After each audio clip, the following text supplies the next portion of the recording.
हाँ सर। जी सर, मैं ये कह रही थी, ये मुसलमान लोग जितने भी होते हैं हमेशा जब भी कोई बात होती है तो ये कहते हैं ये उस जमाने की बात है, ये उस जमाने में हुआ था। फिर जब इनसे कहते हैं अच्छा आप वैसा करोगे, तो ये हमेशा वही कहती है उस जमाने। अरे जमाना कोई सा भी हो, जो चीज बुरी होती है वो तो बुरी ही होती ना। अच्छा अभी मैडम, मैंने आप कितनी सारी मैडम स्टोरी मैडम देखी। मैडम, एक मिनट. आपको अगर किसी ने छेड़ के यहाँ भेज दिया है तो आप स्टार्ट तो ना हो जाए. मुझे पहले बताएं कैसी हैं, खैरियत से हैं? हाँ जी, मैं बिल्कुल ठीक हूँ। खैरियत है. अच्छा ठीक हो गया. पानी शानी पिया, रिलैक्स हैं? हाँ जी, ठीक हूँ मैं। हाँ ऐसे मुस्कुराए ना. देखें आप आते ही मुसलमान ये वो छोड़े यार. मुसलमान क्या कहते हैं, हम अपनी बात नहीं शुरू करेंगे, आप ऐसे टेंशन ले रही हैं. अच्छा मुझे ये बताएं, मुझे नहीं पता आपको किसी ने क्या कह दिया, जी। पुरानी बातें करते हैं. मुझे ये बताएं, आप सनातन है? हाँ जी। ठीक हो गया, जबरदस्त हो गया. अब आप मुझे बताएं कि क्या मुसलमान क्यों तंग कर रहे हैं आपको, इनकी ऐसी की तैसी कौन तंग कर रहा है आपको, बताएं. अरे अब तो खैर कोई तंग नहीं करता, पहले मेरे घर के अभी आपने मुझे जो मुझे कुछ। बताना है, आपने इनकी ऐसी की तैसी जो आपको तंग करेगा सजल, आपने जरूर मुझे बताना है, ठीक है? बेफिक्र जी रहे हम बिल्कुल आपके. आपसे बताऊंगी। जी. जी. जी सर, ये अब तो अच्छा आपकी स्ट्रीम देख के हमारे घर वाले भी मजार जाना छोड़ दिए हैं, वरना पहले तो सब जाते थे, क्योंकि हिंदू लोग जनरली लिबरल ही होते हैं। हम्म. और ये मैं एक सवाल था मेरा इन लोगों से, ये हमेशा कहती है उस जमाने पे हुआ था, तो हम्म. किसी जमाने पे कुछ भी हुआ हो, अगर वो आपके लिए आज गलत है तो उसको गलत भी नहीं कहते। नहीं, ये फॉर अब एग्जाम्पल, फिर फॉर कुरान। एग्जाम्पल, जैसे कि फॉर एग्जाम्पल जैसे कौन कि सी सिस्टर एक एग्जाम्पल देकर बताइए कि पुराने एग्जाम्पल? जमाने में ऐसा होता था आज नहीं होता, ऐसा कुछ एग्जाम्पल देकर बताइए ताकि हम समझ पाए। हमने आपकी स्ट्रीम देखी थी, तो उसमें साहिल सर थे और एक मोमिना जी थी, तो उनसे कहा कि मतलब जो ये लेकिन सजल यजीदी सजल यहूदी थी। सजल मेरी बात सुने, सजल मेरी बात सुने. अब वो महिला क्या कह रही थी मुझे क्या पता, मुझे क्या पता. मैं अब वो आपको क्या कह रही थी? हाँ, आप सवाल कर तो लें आप। वो, ऐसा करें, सवाल कर लें. हाँ जी, हम्म. तो वो उसका रेप हुआ था। वो यहूदियों का रेप करते थे, मोहम्मद साहब का ऑर्डर था वो शायद। तो वो उस चीज को डिफेंड कर रही थी कि हाँ सही किया। हाँ. मतलब नहीं इस क्या तरह क्या, की एक इनकी मिनट, रेप थिंकिंग। रेप किसने किसने रेप किया? यहूदियों का, मुसलमानों ने किसने, कब यहूदियों को गुलाम कब बनाते थे, कब किया? फिर कब? उसको बेच देते थे। मोहम्मद साहब के अच्छा टाइम ये की बात अच्छा है। अच्छा अच्छा अच्छा, ठीक है ठीक है. आप यानी ये कह रही हैं कि वो जो स्लेव के साथ सेक्स करते थे उसको आप रेप कह रही हैं, ऐसे ही है? हाँ जी। अच्छा मुझे ये बताएं कि जो वॉर के अंदर कैदी पकड़े जाते हैं, जो स्लेव्स होते हैं, उनके साथ सेक्स अलाउ नहीं हम्म। है, नहीं करना चाहिए? आप सनातन धर्म की पाक, वाकई आपको नहीं पता सनातन धर्म में क्या हुक्म है? जी ऐसा नहीं होता हमारे यहाँ। अच्छा आपके यहाँ नहीं होता. आप या नहीं सैम जी। भाई, आप बताना चाहते हैं इनको, या मैं एक दो मिसालें दे दूं इनको? जी आप मिसाल दीजिए, मैं बताता हूँ। अच्छा मुझे ये बताएं, ये शादी के बगैर जो है सेक्स सनातन धर्म के अंदर किया जा सकता है, ब्याह के बगैर? इतना तो नहीं पता, वैसे होता भी है, उसको प्रेम विवाह कहते हैं। नहीं, विवाह विवाह के बगैर यानी ये है कि ब्याह, विवाह। जो ब्याह है, विवाह जो है वो नहीं किया, यानी लिव इन रिलेशनशिप. जैसे दासी है, मिसाल के तौर पर ये याति जो होते हैं, उनको एक दासी को लेके आते हैं अपनी वाइफ की, जिसका नाम होता है शर्मिस्ता. वो शर्मिस्ता के साथ सेक्स करते हैं, ठीक है? मगर वो उनकी अच्छा वाइफ नहीं जी। होती, पत्नी नहीं होती, वो उनके साथ करते हैं सेक्स, अच्छा जी। शादी के बगैर. अब शादी के बगैर अगर सेक्स करने को रेप कहा जाएगा सिर्फ और सिर्फ, जैसे स्लेवरी के बारे में आप कह रही हैं, जो कि महाभारत में हमें मिलता है, वेदास में उनकी परमिशन मिल, पुरानास के अंदर उनकी परमिशन मिल जाती है कि जब आप जंग करते हैं वहां से आप जो तो इकट्ठे सनातन करते हैं. धर्म का नॉलेज है सर? आपको सनातन धर्म का नॉलेज है? जी जी, जी सनातन धर्म की सिस्टर। बात कर, मैं आपको जी रेफरेंस दिखा सिस्टर। देता हूँ. ये देखें, महाभारत आपके सामने है, बुक 1 है, उसमें बताया जा रहा है कि शादी इनकी होती है एक इसकी सहेली के साथ, ये याति की. और शर्मिष्ठा जो होती हैं वो सहेली की दासी बन के साथ आती हैं, शादी नहीं हुई होती. वो उस दासी के साथ जो है ना वो सेक्स करने के लिए वो उनको अपील करती हैं, वो सेक्स करते हैं, और उनमें से 3 पुत्र होते हैं उनके, जो कि आगे जाके वो बादशाह वगैरह भी बनते हैं, ये याति के. ठीक है?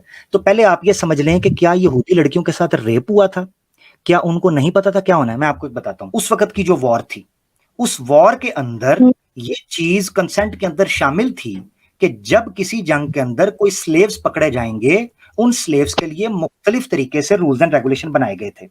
जिन औरतों को लाया जाता था, उन औरतों के भी कुछ राइट्स थे. मिसाल के तौर पर उन औरतों को पता था, उन लोगों को इस चीज का पता था. इसीलिए आप खुद सोचे ना सजल, अगर वो गुलाम रेप पकड़े होता. जाते थे या आप, जाते थे सर? एक मिनट, एक मिनट। हाँ, गुलाम पकड़े जाते थे या गुलाम बनाए जाते थे? जंग में पकड़े जाते थे ना, तो बनाए भी. हाँ देखें, बनाए जाते थे, गुलाम तो बनाए पहले जाते थे, नहीं बनाए तो तभी, बनाए तो सजल बनाए तो तभी जाएंगे ना यार, जब पकड़े जाएंगे। आपको पकड़ा ही ना जा रहा हो तो उसको बनाऊंगा कैसे? बैठ के क्या लकड़ी का बनाऊंगा? नहीं, अभी आपने बोला ना जंग तो में गुलाम जाएंगे। पकड़े जाते थे, तो गुलाम तो पहले नहीं थे, वो तो जंग हारने के बाद में गुलाम बनाए जाते थे ना। एग्जैक्टली उनको दो ऑप्शन थे, मेरी बात, दो ऑप्शन थे, या ये थे कि उनका मर्डर कर दिया जाए, या ये थे कि उनको दोबारा छोड़ा जाए, या ये थे कि उनको स्लेव बना लिया जाए। या तो वो दोबारा हाँ छोड़ने का नुकसान ये होना था, दोबारा छोड़ने का डिसएडवांटेज ये था कि अगर दोबारा छोड़ते तो वो दोबारा से गैदर होकर, दोबारा से एक्टिव होकर दोबारा जंग करते।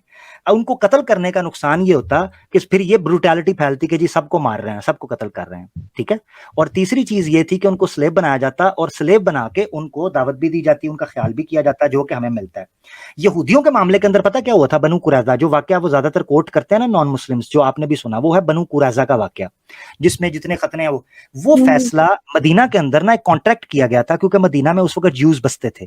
तो जब नबी पाक सल्लल्लाहु अलैहि वसल्लम माइग्रेट करके, मोहम्मद जो हैं, मोहम्मद साहब, वो जब माइग्रेट करके मदीना के अंदर आए तो एक कॉन्ट्रैक्ट साइन हुआ था कि एक पर्सनल लॉ होगा। क्या कह रही हैं आप? रेफरेंस दे सकते हैं कि उनके साथ ज्यादती नहीं होती थी गुलामों के साथ, या उनका रेप नहीं होता था मुस्लिम गैर मुस्लिम?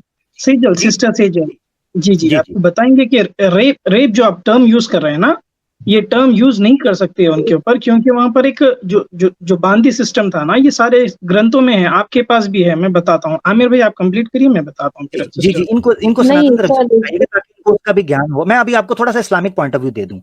वो जो नॉन मुस्लिम एक्स मुस्लिम्स हैं जिसकी स्ट्रीम पर आप देख रही थी, उसको तो मैं चैलेंज कर चुका हूं कि मेरे सामने आके उसको रेप साबित करे, ठीक है ना।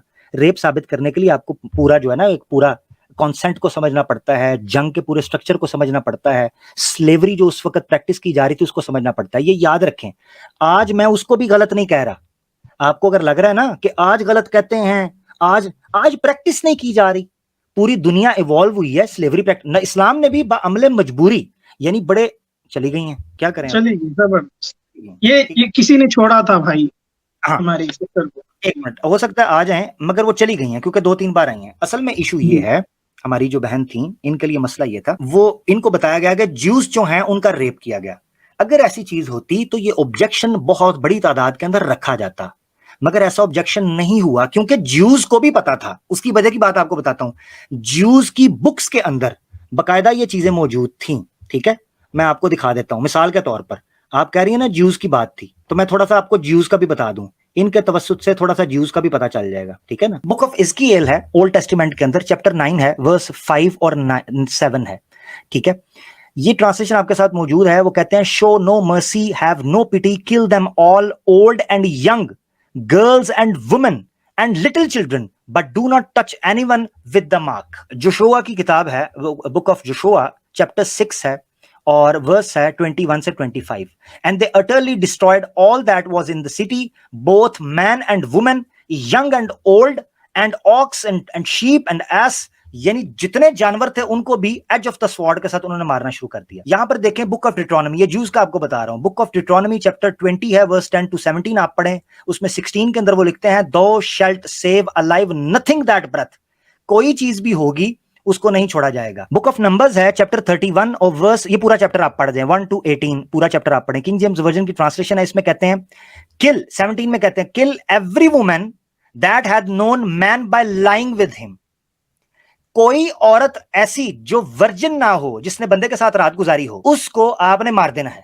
बट ऑल द 18 में देखिएगा, but all the women children, छोटी बच्चियां, that have not known a man by lying with him, जिन्होंने किसी मर्द के साथ रात नहीं गुजारी की, वर्जिन्स हैं, कीप अलाइव फॉर योरसेल्व्स, उनको अपने लिए जिंदा रखो। मकसद कहने का यह है, यूज के साथ जो हो रहा था वो उनकी किताबों के मुताबिक हो रहा था। बहन सजल, अगर आप सुन रही हैं तो ये रेफरेंसेस आप नोट कर लें, आपकी स्क्रीन के ऊपर है, जिसके अंदर साफ तौर पर कहा जा रहा है कि आपने उनको नहीं छोड़ना। कॉन्ट्रैक्ट जो हुआ था वो रेफरेंस के साथ मैं आपको बता दूं, एक पूरी बुक लिखी गई है मिसाक मदीना के ऊपर, constitution of Medina, first written constitution of any land any state. Medina की रियासत का ये कॉन्स्टिट्यूशन था, जिसके अंदर ये लिखा गया था कि पर्सनल लॉ जो है, पीनल कोड जो है, वो उनको अता किया गया था ज्यूज को। यही वजह है कि बुखारी शरीफ के अंदर एक हदीस है कि जिसमें एक ज्यू कपल ने, एक ज्यू मेल और एक ज्यू फीमेल ने, ज्यूइश लेडी ने